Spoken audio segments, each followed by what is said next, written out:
Now, I want to return to the 20th anniversary of that horrific Bali bombing, which will be commemorated tomorrow around the country, including in Canberra. The Prime Minister at that time was, of course, John Howard. I spoke with him a little earlier. Mr. Howard, you dealt with some horrible tragedies as Prime Minister. There was Port Arthur, of course, the Swiss canyoning disaster, 9/11 and other terror attacks. But can you explain to us why those first Bali bombings, apart from, of course, taking the most Australian lives, how they shook this nation to its foundations? I think one of the reasons was that Bali was so popular and so loved by so many Australians that it was almost as if this was a terrorist attack on home soil. And it was so violent and brutal. I said at the time that to call it an act of terrorism was to give it too antiseptic a description. It was a brutal, unprovoked, terrible, unjustified murder of innocent people, of whom 88 were Australians. Many of them were young, but not all of them were young. Many of them were unwinding as football teams after a heavy season. Others were just family groups. Others were individuals who'd made their way to Bali because it was popular. And it happened in a brutal, unexpected way. And it did shake the country, shook it very badly, because it was completely without any justification or reason. It was just brutal mass murder. It was such a terrible time. I wonder if you can, I want to know your thoughts looking back on the Australian emergency response. I spoke earlier to Ian Kemish, who, as you know, headed up the consular response, but there was defence, there were doctors, there were nurses, there were police, and there were volunteers in Australia and Indonesia all helping out in what was an immense, chaotic, dangerous, and ultimately very caring response. Did that tell us something about ourselves? I thought it saw the best of Australia and Australians on display. Everybody pitched in. The cooperation between civilians and police and military, the cooperation between the magnificent people from the Darwin Hospital, the Superintendent Len Nataras, who organised the emergency response, the absolutely magnificent contribution of that burns unit from the Royal Perth Hospital under the control of Dr. Fiona Wood, who later became, rightly in my view, an Australian of the Year. There were some terrible burns injuries, as you could imagine, something like this. Many people were killed, but many people were badly burnt and badly disfigured, and the work that those people in the burns unit did was fantastic. And the way in which everybody came together, and Darwin became the, I suppose, the evacuation clearing point. And irrespective of whether you were an Australian, you were a Brit or an Indonesian or anybody from anywhere who was affected, you were all treated the same. And the way in which people did it together, they did it instinctively. I was just so proud that it was such an aggregate, total Australian response. That great duality that we have. We're tough and we're resilient, but we're also warm and caring and loving when that's needed, and saw those two things magnificently on display. Indeed, and when we have those characteristics, it's very difficult to get into the evil minds of jihadist terrorists, but to the extent that we can judge their motives, we know that terrorists were trying to drive people apart, to drive a wedge between Muslim and non-Muslim people, to force a rift between Australia and Indonesia. But this atrocity had the opposite effect in the end, didn't it? Oh, it certainly did. They were driven by hatred, they were driven by prejudice, by bigotry, and one of their goals, of course, was to cause maximum division between Australia and Indonesia. The reverse happened. this tragedy drove the two countries closer together. And the way in which the two police forces cooperated to catch those responsible was deeply impressive. And they have remained, many of them, lifelong friends since. They worked together, they came together with a common purpose, and that was to track down those responsible for this evil act. So any idea that this was going to deepen a rift between Australia and Indonesia or create new tensions, that was certainly not what happened. It was the reverse.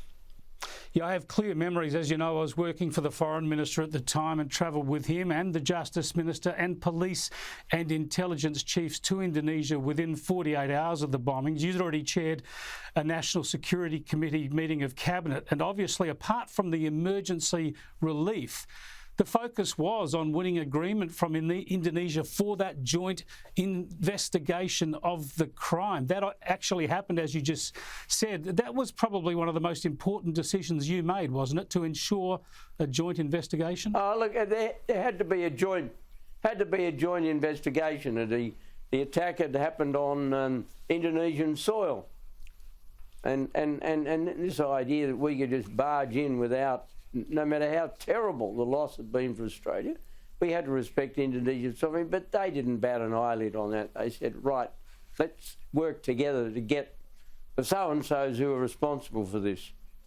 And that is exactly what they did. And I can only thank again the work of the Australian Federal Police and the various state police forces who contributed, men and women, to that effort, and also to salute the professionalism and the skill and the commitment of the Indonesian intelligence and police forces. They won the respect of their Australian counterparts, and to this day they speak warmly of the way in which their Indonesian colleagues worked so hard to track down those responsible for this foul act.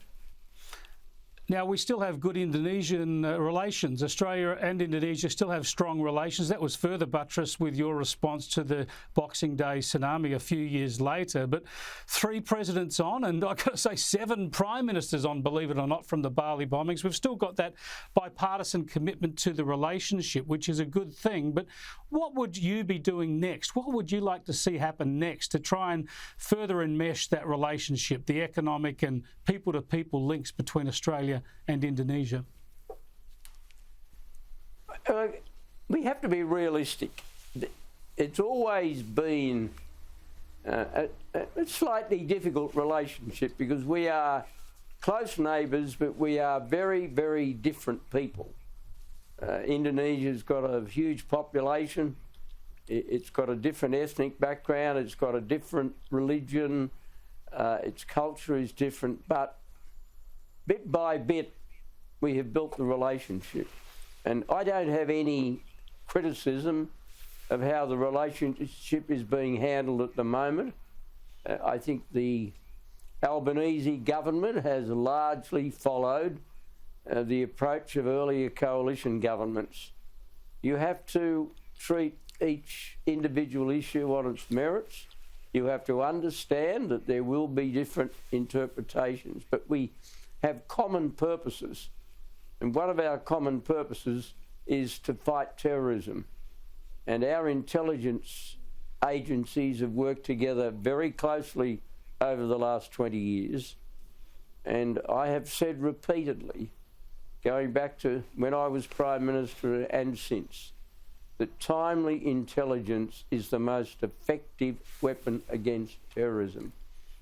And this country has a magnificent intelligence arrangements in the Five Eyes that brings together Australia, Great Britain, the United States, and New Zealand, and I just think we have to keep working on that, and work closely with our friends and neighbours in Southeast Asia, and we do that very effectively. And the reality is that because of those effective relationships, we have probably prevented further terrorist attacks. You never know when you prevent a terrorist attack because it doesn't suit intelligence to boast about detection. Indeed. On that note, Mr. Howard, I wonder if I could seek your indulgence and ask one other question on another issue. It's about this nation and tolerance. Sure. Is it good enough that a man like Andrew Thorburn can be excluded from a CEO position at Essendon Football Club, not because of anything he has said or done, but because of which church he belongs to? No, I don't think it's good enough at all. I thought the treatment of Mr. Thorburn was disgraceful. It can't be excused, it can't be explained away. The idea that because of a religious affiliation a person has, he is disbarred from holding a non-religious position for which he is apparently eminently qualified is quite preposterous. And I don't think it can be condemned strongly enough. And I am appalled that the Premier of Victoria should have attacked this man's association. I mean, he didn't say these things that the Premier was attacking. This is meant to be, in the old saying, a free country. You are meant to hold views. And I thought the rule by which this nation has lived for decades was that people are entitled to hold whatever private, religious or other views they may choose, but providing it doesn't impede their capacity to do the job, then they should be entitled to have the job. And I thought it was against the spirit, forget about the law, although the law is important, I thought it was against the spirit of this country that somebody's religious beliefs should act as a barrier to them doing a job for which they were completely qualified. And I am appalled at what has happened, and I can't condemn it strongly enough. And I think the Australian community feels that way, and I think those who think otherwise have pulled the wrong rein in a big way. Brilliantly said, as ever, Mr. Howard. Thanks so much for joining us today. Thank you.